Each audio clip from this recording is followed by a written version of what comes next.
Alright guys, it's pretty messy and windy out today, but I just had to show you the world's baddest SUV. This is a Dark Matter Metallic 2023 Ford Expedition Limited with the Stealth package, and this is one bad SOB.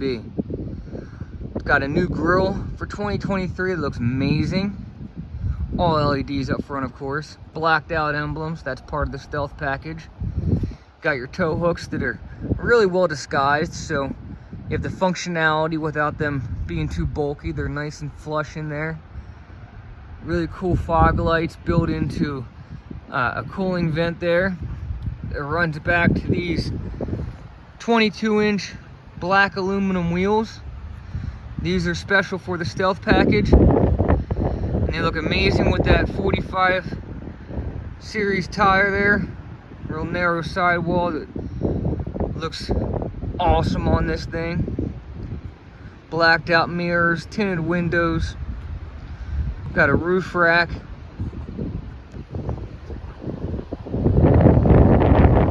This thing, if Batman drove an SUV, this is what he'd drive. Look at those taillights. And check this out, you don't see this on many SUVs nowadays, but it's got the glass that lifts up, which is great if you have, you know, pets or a lot of luggage. You don't want to fall out when you are trying to put groceries back here. You can just reach right over and grab what you need or load up what you need. You got a power hatch.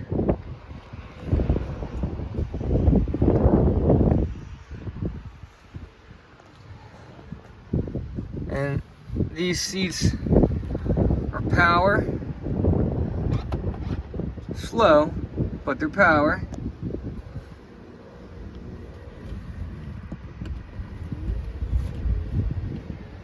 Check that out. This is so cool. And then close the hatch, which I could have done with the key fob as well. Of course, you got things like remote start.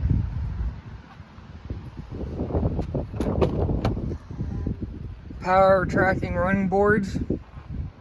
The great thing about power retracting running boards are they're there to help you get into the vehicle when you're opening the door, but when you're driving, they lift back up, which gives you more ground clearance and makes the vehicle more capable in all types of weather.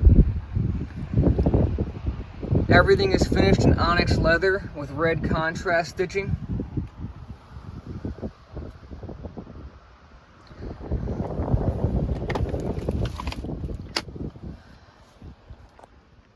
Tons of space in the third row, even if you're a tall person. And plus you got your USB connections back here, so you're just as entertained as the people up front. If you want to plug iPads in or charge your phone. It's a captain chair, so it's really easy to climb in between. Panoramic moonroof. The back seats have heated seats. They also have their own climate controls. You got different plugs here, as well as an accessory down below.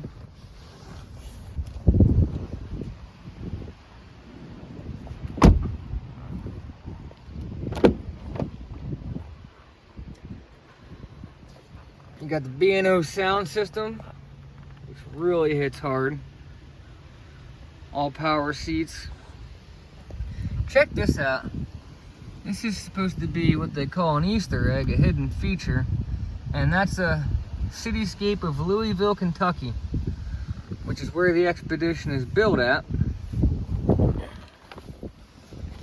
You can see the contrast stitching continues onto the dashboard.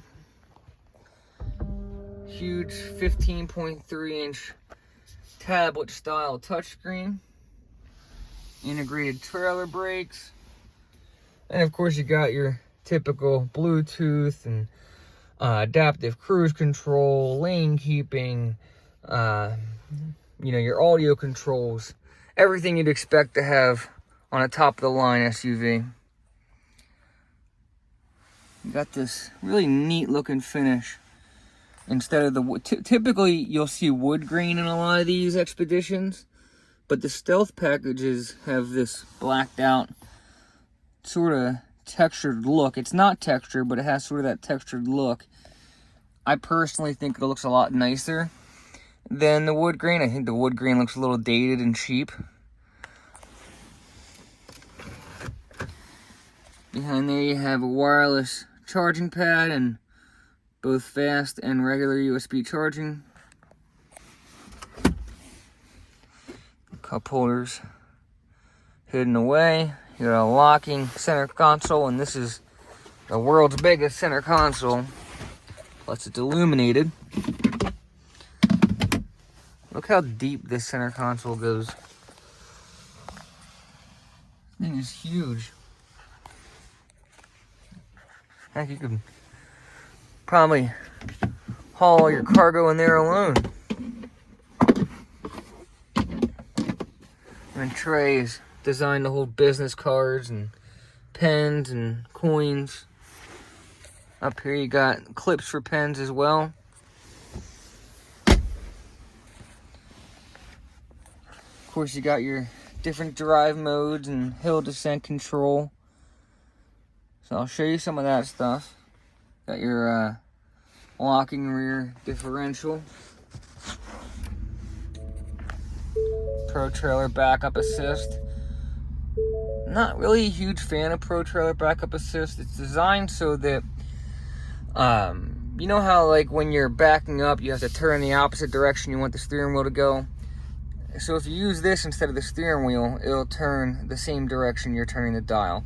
That's the idea behind it. I personally am not a big fan of it, but that's what it's supposed to do. All digital display up here. And go through our drive modes. You have Eco, Sport, Tow Haul mode, Mud Ruts, Sand, Slippery, and Normal.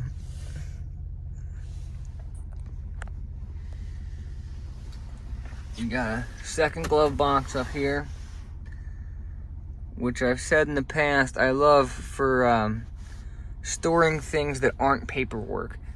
A lot of times when you have your paperwork in the glove box and then you go and put, you know, your gloves or your scarf or whatever also in the glove box, it crumbles up your paperwork. So it's nice to have a second glove box that is for that kind of stuff. And if you notice, the glove box has that same textured look on it. It looks really cool. So let's talk about this display screen. So you have AM, FM, Sirius, of course, Apple Auto, and Apple CarPlay, Android Auto. You have your presets here. Then if you go up here and choose your main screen, you have navigation, and with the navigation I have it set to 3D right now, but you could set it to just the flat. That's probably hard to show on the camera here, but in person that you'd be able to notice that better. Let's see. You have various little games like this in the sketch if you want to, you know, take some notes or whatever, draw something, play with your kids. In addition to that, you have different games here like jigsaw puzzles, Sudoku, that's a fun one. I was messing with this lane change game earlier. It's kind of neat. You have to drive around the cars. So, different games like that. What's blocked? Is that some type of Tetris or something?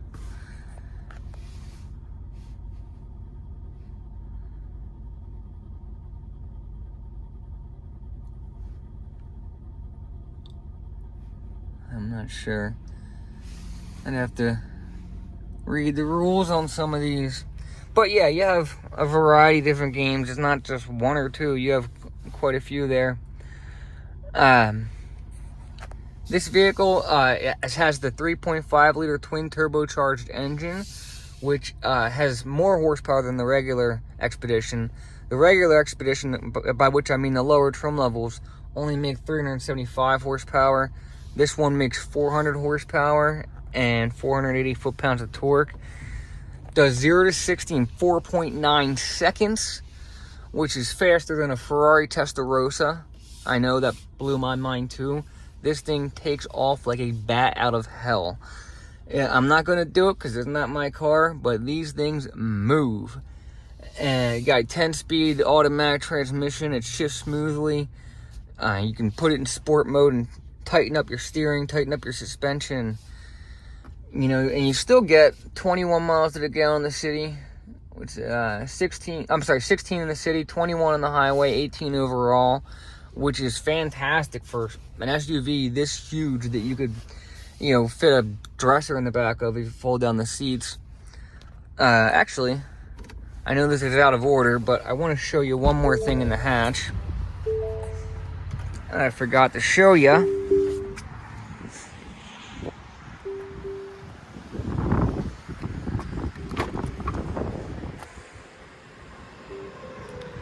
So, underneath here, you even have additional storage with your jack, and you have a full-size spare, which is not something you should take for granted these days. Not all of them come with full-size spares anymore, but it's very important, in my opinion.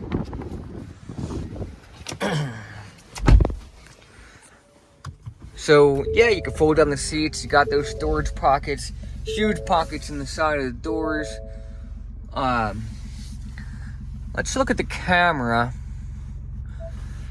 So when you go to the camera, you have your forward-facing camera as well as your 360 aerial.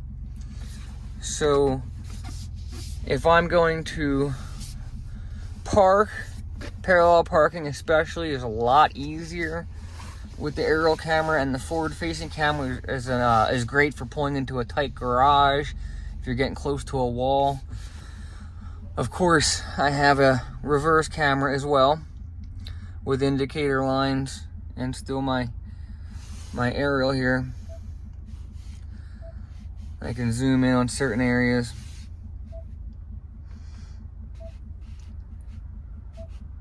Different types of views for towing.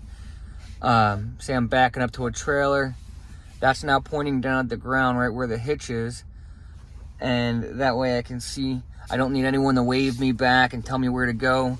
I can just pull right up to the trailer on my own. I mean, they really thought of everything. And you know, when you figure this SUV is what it tows probably twice, close to twice what a Hyundai Palisade or a Kia Telluride can tow. And in addition to that, you have a lot more space, both more cargo space as well as, you know, at least a few inches more of leg room and shoulder room. You know, these other third row SUVs, if you've ever been in the back of them, the third row is really mostly intended for children, whereas full-grown adults can fit in any seat in this vehicle. Maybe the center back seat might be, you know, if you're 6 foot tall, might be a little tight. But every other seat in this Expedition, a full-grown adult can fit into very comfortably, no problem.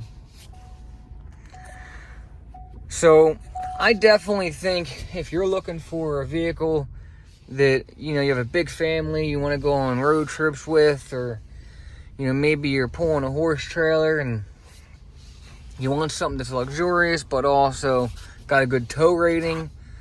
There's only a few SUVs that really meet that criteria. I mean, most third row SUVs nowadays, they have like 4,500 pound, 5,000 pound towing capacities. This thing tows 9,000 pounds. I mean, it's really hard to beat. It's that beeping, by the way, is to remind me to check for other passengers in the back seat, so you know, you don't forget your kids, which I know sounds crazy, but statistically it happens. So give me a call. 610-291-0258 is my cell phone. You can call or text me anytime. Be happy to show you other features. I tried to be brief with this because I could spend 2 hours going over all the features. You know, you can leave a comment. I'll happily respond there if there's something more you'd like to see. If you want me to work out pricing, I'll put the actual pricing in the description. But if you want me to work payments out for you, just let me know. If you have another vehicle you'd like me to demonstrate, you know, let me know. If you haven't seen it on my channel yet, let me know. I'll try to get it on here. And finally, if you have a vehicle that you'd be willing to let me demonstrate, I would greatly appreciate it. It doesn't matter if it's an antique vehicle, a Radwood vehicle, modern specialty car, or just your daily commuter. I would love to review any of them, and I'd appreciate the opportunity. Thanks, guys.